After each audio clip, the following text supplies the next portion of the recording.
বাজারে সবজি কিনতে গিয়েছিলাম ছেলের সাথে। নতুন একটা দোকান। বিক্রেতা আমাদের দেখে বলল, নতুন মুখ তো। ছেলে হেসে বলল, হ্যাঁ কাকা, এটা আমাদের নতুন বাজার। সবজি বাছতে বাছতে বিক্রেতা জিজ্ঞেস করল, ভাই আপনার বউ? আমি সংশোধন করতে যাচ্ছিলাম, কিন্তু ছেলে আগেই বলে দিল, হ্যাঁ কাকা, নতুন বিয়ে হয়েছে গি। আমি অবাক হয়ে ছেলের দিকে তাকালাম। বিক্রেতা বলল, ভাবি অনেক সুন্দর। ছেলে গর্ব করে বলল, আমিও তাই মনে করি। কি আমি কিছু বলতে পারলাম না। বাজার শেষ করে বাড়ি ফেরার পথে আমি জিজ্ঞেস করলাম, কেন মিথ্যা বললি? সে বলল, মা, আমি মিথ্যা বলিনি। আমি সত্যিই চাই তুমি আমার বউ হও।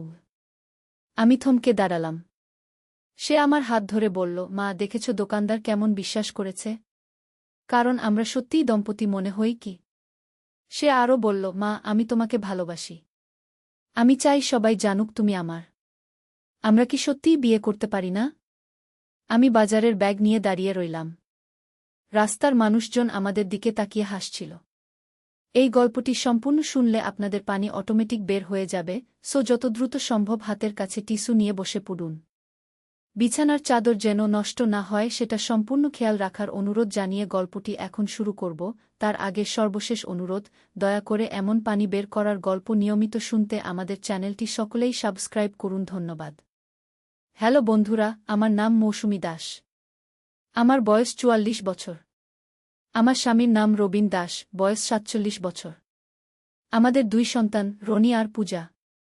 রনি ২১ বছর বয়সী, ইউনিভার্সিটিতে পড়ে। পূজা ১৪ বছর বয়সী, স্কুলে যায়। ঘটনাটা ঘটেছিল গত মাসে। সেদিন বিকেলে রনিকে নিয়ে নতুন বাজারে গেলাম। আমাদের এলাকায় একটা নতুন সুপার শপ খুলেছে। রনি বলেছিল, মা, একবার দেখে আসি নতুন দোকানটা কেমন। দোকানে ঢুকেই দেখলাম অনেক ভিড়। রনি আমার হাত ধরে নিয়ে গেল সবজির সেকশনে। সেখানে একজন মধ্যবয়সী দোকানদার ছিল। নতুন মুখ দেখছি, দোকানদার বলল আমাদের দিকে তাকিয়ে। হ্যাঁ কাকা, আমরা প্রথমবার এসেছি, রনি উত্তর দিল। আমি আলু পেঁয়াজ দেখতে লাগলাম। দোকানদার বলল, ভাই আপনি কি নেবেন? রনি আমার দিকে ইশারা করে বলল, উনি যা বলবেন তাই নেব কাকাগু। দোকানদার আমার দিকে তাকিয়ে জিজ্ঞেস করল, আপনি কি নেবেন বুমা? আমি চমকে গেলাম। বুমা? আমি তো রনির মা। আমি সংশোধন করতে যাচ্ছিলাম, কিন্তু রনি আগেই বলে দিল, হ্যাঁ কাকা, আলু পেঁয়াজ দিন। নতুন সংসার, সব কিছুই নতুন। আমি অবাক হয়ে রনির দিকে তাকালাম। সে কেন এমন কথা বলছে? দোকানদার মুচকি হেসে বলল, বুমা অনেক সুন্দর। আপনি ভাগ্যবান। রনি গর্বিত হয়ে বলল, আমিও তাই মনে করি কাকা। আমার চেয়ে সুন্দর কেউ নেই গি। আমি কিছু বলতে পারলাম না। রনি কি করছে? কেন সে আমাকে তার স্ত্রী বলে পরিচয় দিচ্ছে? দোকানদার আলু পেঁয়াজ মেপে দিতে লাগল। আমি রনিকে কিছু বলতে চাচ্ছিলাম, কিন্তু অনেক লোকের সামনে কিছু বলা যাচ্ছিল না। কতদিন হলো বিয়ে? দোকানদার আবার জিজ্ঞেস করল। রনি তাৎক্ষণিক উত্তর দিল, ১ মাস হয়েছে কাকা। এখনো হানিমুন পিরিয়ড চলছে গু। আমার মুখ লাল হয়ে গেল। রনি কি বলছে? আমি তার মা, তার স্ত্রী নই। দোকানদার হাসতে হাসতে বলল, তাই বলেছি, দেখেই বোঝা যাচ্ছে নতুন দম্পতি। আপনারা দুজনেই খুব খুশি লাগছেন গু। রনি আমার কোমর জড়িয়ে ধরল। আমি আরও বেশি বিব্রত হলাম। হ্যাঁ কাকা, আমরা খুব খুশি, রনি বলল। আমার স্ত্রী খুব ভালো রান্না করে। আমি খুব ভাগ্যবান। দোকানদার বলল, দেখেই বোঝা যাচ্ছে বুমা ভালো রান্না করেন। শরীর স্বাস্থ্য ভালো আছে গু। আমি আর থাকতে পারলাম না। আমি বাইরে অপেক্ষা করছি বলে দোকানের বাইরে চলে এলাম। কিছুক্ষণ পরে রনি বেরিয়ে এল কেনাকাটার ব্যাগ নিয়ে। আমি তাকে কিছু বলার আগেই সে বলল, মা, রাগ করো না। আমি ভুল করে ফেলেছি। ভুল করে? আমি প্রশ্ন করলাম। রনি মাথা নিচু করে বলল, মা, দোকানদার ভেবেছিল আমরা স্বামী স্ত্রী। আমি সংশোধন করতে পারিনি গি। কেন পারলে না? আমি জানতে চাইলাম। রনি চুপ করে রইল। আমরা বাড়ির দিকে হাঁটতে লাগলাম। রাস্তায় হাঁটতে হাঁটতে রনি বলল, মা, আমি একটা কথা বলবো। বলো। আমার কাছে তুমি স্ত্রীর মতোই লাগো, রনি বলল। আমি থমকে দাঁড়ালাম। কি বললি? রনি আমার দিকে তাকাল। মা, আমি তোমাকে খুব ভালোবাসি। তুমি আমার সব কিছু গু। আমি তোর মা, আমি বললাম। হ্যাঁ, তুমি আমার মা। কিন্তু আমি চাই তুমি আমার স্ত্রীও হও, রনি বলল। আমি হতবাক হয়ে গেলাম। আমার ছেলে কি বলছে? রনি আমার হাত ধরল। মা, আমি জানি এটা অস্বাভাবিক। কিন্তু আমি সত্যিই তোমাকে একজন নারী হিসেবে দেখি গিয়ে। আমি আমার হাত ছাড়িয়ে নিলাম। রনি, তুই কি বলছিস? আমি তোর মা গু। রনি বলল, মা, আজকে দোকানে দেখলি না? দোকানদার সহজেই বিশ্বাস করেছে যে আমরা স্বামী স্ত্রী। কারণ আমাদের মধ্যে সেই কেমিস্ট্রি আছে গি। আমি কিছু বুঝতে পারছিলাম না। রনি কি বোঝাতে চাইছে? রনি আবার বলল, মা, আমি তোমাকে বিয়ে করতে চাই। আমরা কি সত্যিই বিয়ে করতে পারি না? আমি বাজারের ব্যাগ নিয়ে দাঁড়িয়ে রইলাম। রাস্তার মানুষজন আমাদের দিকে তাকিয়ে হাসছিল। হঠাৎ রনি আমার কাছে এসে কানে কানে বলল, মা, আমি তোমার থেকে শুরু করে একটা নাটক করছি। দেখো, সবাই আমাদের দিকে তাকিয়ে হাসছে গি। আমি চমকে রনির দিকে তাকালাম। নাটক? রনি হেসে বলল, হ্যাঁ মা। আমি এটা একটা সোশ্যাল এক্সপেরিমেন্ট করছি। দেখতে চাইছি মানুষ কেমন রিয়্যাক্ট করে কি। আমি স্বস্তি পেলাম। তুই আমাকে ভয় পাইয়ে দিয়েছিস গো। রনি বলল, মা, আমার একটা প্রজেক্ট আছে সোশ্যাল বিহেভিয়ার নিয়ে। আমি দেখতে চাইছি অস্বাভাবিক পরিস্থিতিতে মানুষ কেমন আচরণ করে কি। আমি বুঝলাম রনি তার পড়াশোনার জন্য এটা করছে। তবুও আমার মনে একটা অদ্ভুত অনুভূতি থেকে গেল। বাড়ি পৌঁছার পর রনি বলল, মা, আমি এই এক্সপেরিমেন্টটা আরও কয়েকবার করতে চাই। তুমি কি সাহায্য করবি? আমি ভাবলাম, রনির পড়াশোনার জন্য হলে আমি সাহায্য করতে পারি। ঠিক আছে, আমি বললাম। পরের দিন সকালে আমি রনিকে বললাম, ঠিক আছে, 1 মাসের জন্য আমি তোর প্রস্তাব মেনে নিচ্ছি গু। রনির মুখে খুশির ছাপ ফুটে উঠল। সত্যি মা? আমি বললাম, হ্যাঁ, কিন্তু শর্ত আছে। পূজার সামনে আমরা স্বাভাবিক থাকব। আর 1 মাস পর যদি আমার ভালো না লাগে তুই এই বিষয় ভুলে যাবি। রনি বলল, ঠিক আছে মা গি। সেদিন থেকে আমাদের জীবনে একটা নতুন অধ্যায় শুরু হল। রনি আমার সাথে অনেক বেশি সময় কাটাতে লাগল। সকালে উঠে রনি আমার জন্য চা বানিয়ে দিত। আমি রান্না করার সময় সে আমার পাশে থাকত। একদিন রনি বলল, মা, আমরা একসাথে সিনেমা দেখতে যাব? আমি বললাম, পূজাকে নিয়ে যাব? রনি বলল, না মা, শুধু আমরা দুজন। আমি রাজি হলাম। সিনেমা হলে গিয়ে দেখি রনি আমার জন্য 2টো টিকিট কেটেছে। ভালো সিট। সিনেমা দেখার সময় রনি আমার হাত ধরল। আমি প্রথমে অস্বস্তি বোধ করলাম, কিন্তু পরে মানিয়ে নিলাম। সিনেমার পর রনি বলল, মা, আমরা রেস্টুরেন্টে খেতে যাব গো। আমি বললাম, বাড়িতে খাবো না? রনি বলল, আজ আমাদের ডেট মা। আমি তোমাকে বাইরে খাওয়াতে চাই। রেস্টুরেন্টে গিয়ে রনি আমার জন্য চেয়ার টেনে দিল। ওয়েটারের কাছে অর্ডার দিল। খাওয়ার সময় রনি বলল, মা, তুমি কেমন লাগছ? আমি বললাম, ভালো লাগছে গি। রনি হেসে বলল, আমারও ভালো লাগছে। মনে হচ্ছে আমরা সত্যিই একটা দম্পতি গু। বাড়ি ফেরার পথে রনি আমার হাত ধরে রাখল। আমিও আর আপত্তি করলাম না। বাড়িতে পূজা জিজ্ঞেস করল, তোমরা কোথায় গিয়েছিলে? রনি বলল, সিনেমা দেখতে গিয়েছিলাম গু। পূজা বলল, আমাকে নিয়ে যাওনি কেন? আমি বললাম, পরের বার তোকেও নিয়ে যাব। এভাবে দিন কয়েক কেটে গেল। রনি আমার খেয়াল রাখতে লাগল। আমার জন্য ফুল কিনে আনত। ছোট ছোট উপহার দিত। একদিন রনি বলল, মা, আমরা একটা ছুটির দিনে কোথাও ঘুরতে যাব গো। আমি বললাম, কোথায়? রনি বলল, কক্সবাজার। আমরা দুজন। আমি ভাবলাম, পূজাকে কি বলবো? রনি বলল, পূজাকে রুমা আন্টির কাছে রেখে যাব গো। আমি রাজি হলাম। পরের সপ্তাহে আমরা কক্সবাজার গেলাম। রনি একটা সুন্দর হোটেল বুক করেছিল সমুদ্রের পাশে। হোটেলে চেক ইন করার সময় রিসেপশনিস্ট জিজ্ঞেস করল, হানিমুন কাপল? রনি হেসে বলল, হ্যাঁ গু। আমি লজ্জা পেলাম, কিন্তু কিছু বললাম না। রুমে গিয়ে দেখি একটাই বেড। আমি রনিকে জিজ্ঞেস করলাম, একটা বেড? রনি বলল, মা, আমরা তো স্বামী স্ত্রীর মতো থাকছি গু। আমি বললাম, রনি, আমি ফ্লোরে ঘুমাবো গো। রনি বলল, না মা, বেডে তুমি ঘুমাবে। আমি ফ্লোরে ঘুমাবো গু। সন্ধ্যায় আমরা সমুদ্র সৈকতে গেলাম। রনি আমার সাথে বালুর উপরে বসল। রনি বলল, মা, তুমি কত সুন্দর দেখাচ্ছ গু। আমি বললাম, রনি, তুই আমাকে মা বলে ডাকিস। এই কথাগুলো বলা ঠিক নয় গে। রনি বলল, মা, আমি তোমাকে আমার স্ত্রী মনে করছি গু। সমুদ্রের ঢেউয়ের শব্দ শুনতে শুনতে আমরা দুজন চুপ করে বসে রইলাম। রাতে হোটেলে ফিরে রনি সত্যিই ফ্লোরে ঘুমাল। আমি বেডে। পরের দিন সকালে রনি বলল, মা, আমরা শপিং করব গু। আমরা স্থানীয় বাজারে গেলাম। রনি আমার জন্য একটা সুন্দর শাড়ি কিন। দোকানদার বলল, আপনাদের খুব ভালো লাগছে একসাথে গু। রনি বলল, আমরা নতুন বিয়ে করেছি গু। আমি আর আপত্তি করলাম না। 3 দিন পর আমরা ঢাকা ফিরলাম। পূজা রুমার কাছ থেকে আমাদের বাড়িতে এসেছে। পূজা জিজ্ঞেস করল, ভ্রমণ কেমন ছিল? রনি বলল, খুব ভালো ছিল উ। পূজা বলল, আমিও যেতে চাইতাম ঘ। আমি বললাম, পরের বার তোকেও নিয়ে যাব উ। কিন্তু আমার মনে হচ্ছিল পূজা কিছু সন্দেহ করছে। সেদিন রাতে পূজা আমার কাছে এসে বলল, মা, তুমি আর রনি দাদা খুব বেশি একসাথে থাকো এখন উ। আমি বললাম, তাই তো? কোনো সমস্যা আছে? পূজা বলল, না, কিন্তু অদ্ভুত লাগে গু। আমি বুঝলাম পূজা কিছু বুঝতে পারছে। পরের দিন স্কুল থেকে পূজা ফিরে বলল, মা, আমার ক্লাসমেট রিয়া বলছে তার দিদি আর দিদির বয়ফ্রেন্ডের মতো তোমাদের দেখেছে কক্সবাজারে গু। আমার মুখ শুকিয়ে গেল। পূজার ক্লাসমেটের দিদি আমাদের দেখেছে? রনি বলল, রিয়া হয়তো ভুল বলেছে গি। পূজা বলল, না, রিয়া বলেছে তার দিদি নিশ্চিত।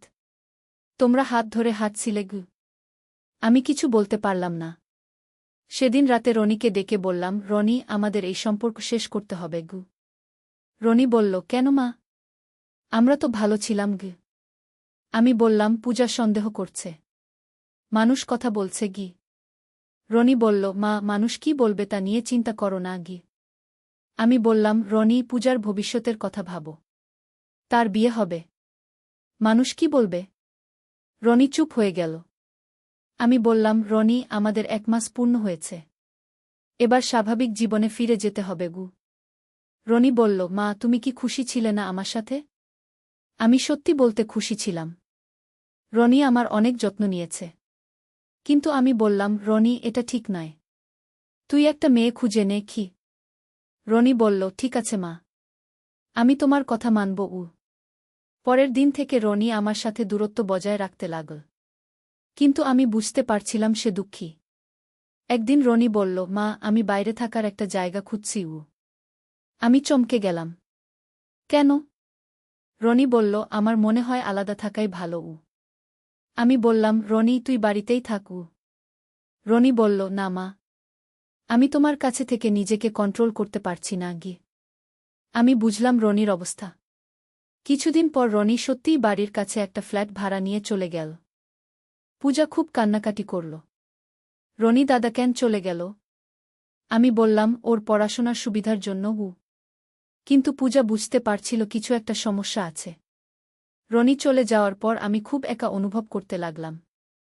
যদিও জানতাম এটাই ঠিক। 1 মাস পর রনি একদিন এসে বলল, মা, আমি একটা মেয়েকে বিয়ে করব উ। আমি খুশি হলাম। কে সেই মেয়ে? রনি বলল, নাম সৃষ্টি। আমার ক্লাসমেট। খুব ভালো মেয়ে গি। আমি বললাম, তাকে নিয়ে এসো। দেখা করতে চাই উ। পরের সপ্তাহে রনি সৃষ্টিকে নিয়ে এল। খুব সুন্দর মেয়ে। ভদ্র। সৃষ্টি আমাকে দেখে বলল, আন্টি, রনি আপনার কথা অনেক বলে গি। আমি হেসে বললাম, ভালো কথা বলে তো? সৃষ্টি বলল, হ্যাঁ, বলে আপনি খুব ভালো উ। আমি সৃষ্টিকে পছন্দ করলাম। কয়েক মাস পর রনি আর সৃষ্টির বিয়ে হল। খুব সুন্দর অনুষ্ঠান। বিয়ের দিন রনি আমার কাছে এসে বলল, মা, আমি তোমাকে ভুলে যাব না। কিন্তু এখন আমি সৃষ্টিকে নিয়ে নতুন জীবন শুরু করছি গু। আমি বললাম, তুই খুশি থাকিস গু। রনি বলল, মা, তুমিও কাউকে বিয়ে করতে পারো গু।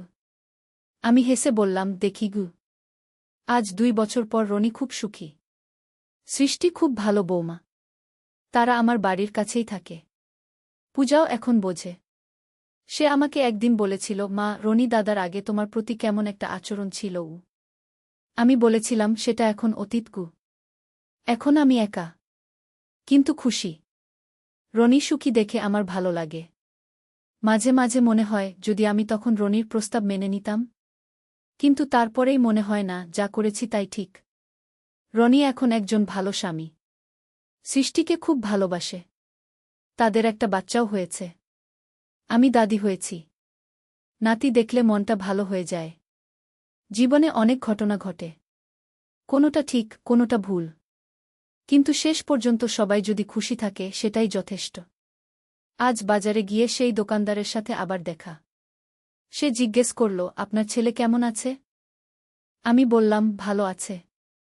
বিয়ে করেছে, বাচ্চাও হয়েছে গি। দোকানদার বলল, ও আপনি তো তার মা।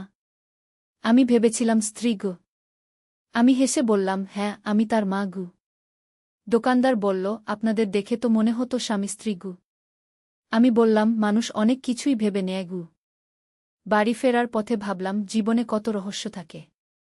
কখনো কখনো অস্বাভাবিক পরিস্থিতিও স্বাভাবিক মনে হয়। আজ সন্ধ্যায় রনি এসেছে নাতিকে নিয়ে। বলল, মা তুমি কেমন আছো? আমি বললাম, ভালো আছি গু। রনি বলল, মা তুমি একা থেকো না, কাউকে বিয়ে করো। আমি হেসে বললাম, এই বয়সে আর বিয়ে? রনি বলল, কেন নয়? তুমি এখনো সুন্দর গু। আমি কিছু বললাম না, কিন্তু মনে মনে ভাবলাম, রনি এখনো আমার সৌন্দর্যের প্রশংসা করে। রনি চলে যাওয়ার পর আমি আয়নার সামনে দাঁড়ালাম। সত্যিই আমি এখনো তেমন বুড়ি হইনি। হয়তো কোনো দিন সত্যিই কাউকে বিয়ে করব, কিন্তু সেটা অন্য গল্প। আজকের এই গল্প এখানেই শেষ। একটা অস্বাভাবিক শুরু ছিল, কিন্তু শেষটা স্বাভাবিক হয়েছে। জীবন এমনই, কখনো কখনো আমাদের অপ্রত্যাশিত পরিস্থিতির মুখোমুখি হতে হয়, কিন্তু বুদ্ধি আর বিবেক দিয়ে সেগুলো সামলানো যায়। রনিও এখন বুঝেছে তার ভুল। আমিও বুঝেছি। পূজাও বুঝেছে কিছু একটা হয়েছিল, কিন্তু এখন সব ঠিক আছে। এই গল্প যারা শুনলেন তারা হয়তো প্রথমে অন্য কিছু ভেবেছিলেন, কিন্তু শেষ পর্যন্ত দেখলেন এটা একটা পারিবারিক সমস্যা ও তার সমাধানের গল্প। জীবনে এমন অনেক পরিস্থিতি আসে যেখানে আমাদের সঠিক সিদ্ধান্ত নিতে হয়। আমি সঠিক সিদ্ধান্ত নিয়েছিলাম। আজ আমি শান্তিতে আছি। রনিও শান্তিতে আছে। পূজাও বড় হয়েছে। সবাই খুশি। এই তো জীবন। কখনো ঝড় আসে, কখনো শান্ত থাকে, কিন্তু শেষ পর্যন্ত ভালোবাসাই জিতে। আর হ্যাঁ, এই গল্প শুনে যাদের পানি বের হয়ে গেছে তারা হয়তো আবেগে কেঁদে ফেলেছেন, কারণ এটা একটা আবেগের গল্প। ধন্যবাদ সবাইকে। আবার শোনার জন্য চ্যানেল সাবস্ক্রাইব করুন। আমরা আরেকটা দোকানে গেলাম। এবারও একই ঘটনা ঘটল। দোকানদার আমাদের স্বামী-স্ত্রী ভেবে নিল। রনি আবার সেই একই অভিনয় করল। আমিও এবার মানিয়ে নিলাম। কিন্তু দিনের পর দিন এই অভিনয় করতে গিয়ে আমার মনে একটা পরিবর্তন আসতে শুরু করল। রনি যখন আমাকে তার স্ত্রী বলে পরিচয় দিত, তখন আমার ভেতরে একটা অদ্ভুত আনন্দ অনুভব হতো। একদিন রনি বলল, মা আমার মনে হয় আমাদের এই এক্সপেরিমেন্ট বন্ধ করা উচিত। কেন? আমি জিজ্ঞেস করলাম। রনি বলল, আমার মনে হচ্ছে আমি সত্যিকারের অনুভূতি নিয়ে কনফিউজ হয়ে যাচ্ছি গিয়ে। আমিও একই কথা মনে মনে ভাবছিলাম। আমারও মনে হচ্ছিল যেন আমি সত্যিই রনির স্ত্রী। সেদিন রাতে আমি আমার রুমে বসে ভাবছিলাম, রনি কি সত্যিই আমাকে একজন নারী হিসেবে দেখে? আমার স্বামী রবিন 2 বছর আগে মারা গেছে। তারপর থেকে আমি একা। রনি এবং পূজাই আমার সব। হঠাৎ রনি আমার রুমে এসে দাঁড়াল। মা আমি কিছু বলবো, রনি বলল। আমি তার দিকে তাকালাম। রনি বলল, মা আমি যা বলেছিলাম সেদিন সেটা কোনো এক্সপেরিমেন্ট ছিল না গি। আমার হৃদস্পন্দন বেড়ে গেল। তাহলে? রনি বসে পড়ল আমার পাশে। মা আমি সত্যিই তোমাকে ভালোবাসি। শুধু মা হিসেবে নয়, একজন নারী হিসেবেও। আমি কিছু বলতে পারলাম না। রনি আমার হাত ধরল। মা আমি জানি এটা ভুল, কিন্তু আমি সত্যিই তোমাকে বিয়ে করতে চাই গি। আমি আমার হাত সরিয়ে নিলাম। রনি আমি তোর মা, এমন কথা বলা ঠিক না গি। রনি বলল, মা তুমি এখনো যুবতী। তুমি সুন্দর। আমি তোমাকে খুশি রাখতে পারব। আমি উঠে দাঁড়ালাম। রনি তুই নিজের রুমে যা গু। রনি উঠে দাঁড়াল। মা আমি তোমাকে ভাবতে সময় দিচ্ছি, কিন্তু আমার অনুভূতি সত্যি গে। রনি চলে যাওয়ার পর আমি অনেকক্ষণ বসে ভাবলাম, রনি কি সত্যিই আমাকে ভালোবাসে? পরের কয়েকদিন রনি আমার সাথে স্বাভাবিক আচরণ করল, কিন্তু আমি বুঝতে পারছিলাম সে আমার জবাবের জন্য অপেক্ষা করছে। একদিন পূজা স্কুল থেকে ফিরে বলল, মা তুমি আর রনি দাদা এখন কথা বলো না কেন? আমি বললাম, আমরা তো কথা বলি। পূজা বলল, না মা, তোমরা আগের মতো হাসি খুশি নও। আমি বুঝলাম পূজাও আমাদের পরিবর্তন লক্ষ্য করেছে। সেদিন রাতে আমি রনিকে ডেকে বললাম, রনি, আমি তোর সাথে কথা বলতে চাই। রনি এসে বসল। আমি বললাম, রনি, তুই যা বলেছিস সেটা ভুল গো। রনি বলল, কেন ভুল মা? ভালোবাসা কি কোনো ভুল? আমি বললাম, আমি তোর মা, আমাদের মধ্যে এমন সম্পর্ক হতে পারে না গি। রনি বলল, মা, সমাজ কি বলবে তা নিয়ে চিন্তা করো না, আমি তোমাকে খুশি রাখব। আমি বললাম, রনি, তুই একটা মেয়ে খুঁজে নে, বিয়ে কর, পরিবার গড়। রনি বলল, আমি অন্য কাউকে চাই না মা, আমি শুধু তোমাকেই চাই। আমি উত্তর দিতে পারলাম না। রনি আমার কাছে এসে বলল, মা, তুমি আমার কথা একবার ভেবে দেখো, আমরা খুব সুখী হতে পারব। আমি রনির মুখের দিকে তাকালাম। সে আমার ছেলে, কিন্তু এখন সে একজন পূর্ণবয়স্ক পুরুষ। হঠাৎ আমার মনে হল, রনি যা বলছে তাতে কি কোনো ভুল আছে? আমি তো একা, রনিও একা। কিন্তু তারপরেই আমার বিবেক বলল, না, এটা ভুল। আমি বললাম, রনি, তুই এই বিষয় নিয়ে আর কথা বলবি না গি। রনি বলল, ঠিক আছে মা, কিন্তু আমার অনুভূতি পরিবর্তন হবে না গি। পরের দিন থেকে আমাদের বাড়িতে একটা অদ্ভুত পরিবেশ তৈরি হল। রনি আমার সাথে স্বাভাবিক আচরণ করার চেষ্টা করছে, কিন্তু আমি তার দৃষ্টিতে এক ধরনের আকাঙ্ক্ষা দেখতে পাচ্ছি। একদিন আমি বাজারে গেলাম একা। সেই দোকানদারের সাথে দেখা।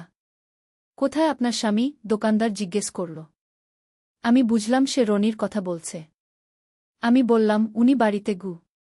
দোকানদার বলল, আপনারা খুব সুন্দর দম্পতি, আপনাদের দেখলেই বোঝা যায় অনেক ভালোবাসা গু। আমি কিছু বললাম না। বাড়ি ফিরে এসে দেখি রনি বসে আছে। রনি বলল, মা, তুমি কেমন আছো? আমি বললাম, ভালো আছি গু। রনি বলল, মা, আমি তোমাকে একটা কথা বলি, আমি অন্য কোনো মেয়ের সাথে সম্পর্ক করতে পারছি না। সবসময় তোমার কথা মনে হয় গে। আমি রনির কথা শুনে ভাবলাম, আমিও কি রনিকে একজন পুরুষ হিসেবে দেখতে শুরু করেছি? সেদিন রাতে আমি ঘুমাতে পারলাম না। রনির কথাগুলো আমার মাথায় ঘুরছিল। পরের দিন সকালে পূজা স্কুলে গেছে, রনিও কলেজে গেছে। আমি একা বাড়িতে। হঠাৎ দরজায় কলিং বেল বাজল। দরজা খুলে দেখি আমার বোন রুমা। রুমা বলল, কি ব্যাপার দিদি, তুমি খুব চিন্তিত লাগছ গু। আমি রুমাকে সব কিছু খুলে বললাম। রুমা শুনে বলল, দিদি, এটা খুবই অস্বাভাবিক। রনি হয়তো কনফিউজড। আমি বললাম, আমিও বুঝতে পারছি না কি করব। রুমা বলল, দিদি, তুমি রনিকে কাউন্সেলিং এর জন্য পাঠাও। আমি রুমার কথা শুনে ভাবলাম, হ্যাঁ, হয়তো এটাই ভালো সমাধান। বিকেলে রনি ফিরে এলে আমি তার সাথে কথা বললাম। আমি বললাম, রনি, তুই একজন মনোবিদের সাথে কথা বলবি গু। রনি বলল, কেন মা? আমি বললাম, তোর মানসিক অবস্থা ঠিক নেই গি। রনি হেসে বলল, মা, আমার মানসিক অবস্থা একদম ঠিক। আমি তোমাকে ভালোবাসি, এটাই সত্যি গি। আমি বললাম, রনি, তুই আমার ছেলে, এমন অনুভূতি স্বাভাবিক নয় গে। রনি বলল, মা, আমি একটা প্রস্তাব দিচ্ছি, আমরা 1 মাস একসাথে থেকে দেখি। যদি তুমি খুশি না থাকো তাহলে আমি এই বিষয় নিয়ে আর কথা বলবো না গি। আমি চমকে গেলাম। একসাথে থাকব মানে? রনি বলল, মা, আমরা স্বামী স্ত্রীর মতো থাকব, তুমি দেখবি আমরা কত সুখী হতে পারি। আমি বললাম, রনি, এটা সম্ভব নয় গু। রনি বলল, মা, শুধু 1 মাস, তারপর তুমি সিদ্ধান্ত নিও কো। আমার মনে হচ্ছিল 1 মাস পরীক্ষা করে দেখলে ক্ষতি কি? যদি সত্যিই আমরা সুখী না হই তাহলে রনি নিজেই বুঝবে। পরের